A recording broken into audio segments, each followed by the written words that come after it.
Welcome to the 20th Montgomery Summit. You're watching Monty TV. I'm Jackie Karsh. Sitting down now with Claudia Laurie. She's the co-CEO and founder of an e-commerce payments and infrastructure startup, Prive. Thank you so much for sitting down with me, Claudia. Thank you so much, Jackie. Can you walk us through what does Prive do? Absolutely. We aim to be the revenue layer for commerce. So our main product is enabling subscriptions for D2C and consumer businesses. So think subscribe and save on pretty much any product that you could want. But we're starting to go the next level. So helping brands optimize their revenue through experimentation, price testing, referrals, a lot of kind of the pieces that help D2C brands really grow as that market's scaling. Where did the idea come from? Yeah, so I was a product manager at Uber with my co-founder. We worked on things like Uber One, Uber Pass, kind of the subscriptions and membership product there. Also worked on dynamic pricing, search algorithms. And so we realized that there was sort of this platform of engagement levers at tech companies like an Uber and Amazon that other companies in the e-commerce space just weren't able to leverage, but needed to. And so we decided to really bring some of the engineers that we worked with and take a lot of the science and learnings that we had focused on and take it to a new market.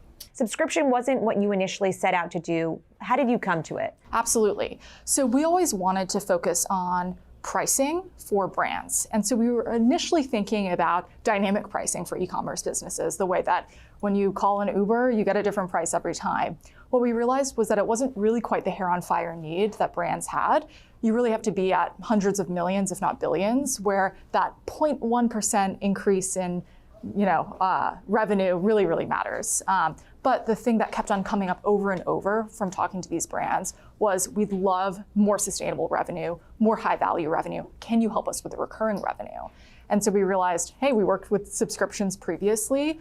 That was a great way for us to get in, touch customer identity, and help brands with revenue that way. Are you seeing traditional e-commerce sites embrace the subscription model? Absolutely. We actually just launched subscriptions with Third Love, the bra company, a couple of weeks ago.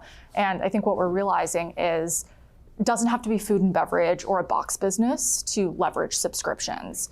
Even if the cadence is every 3 months, every 6 months, there's different ways to get sort of that recurring element without it being a cookie cutter subscribe and save.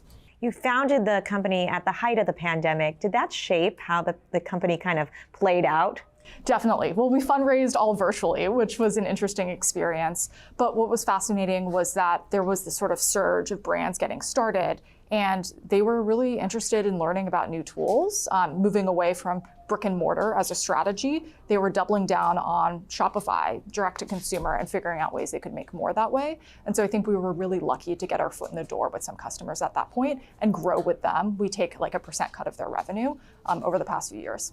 Okay, I never like to ask this, but you are a female founder and there aren't enough of you.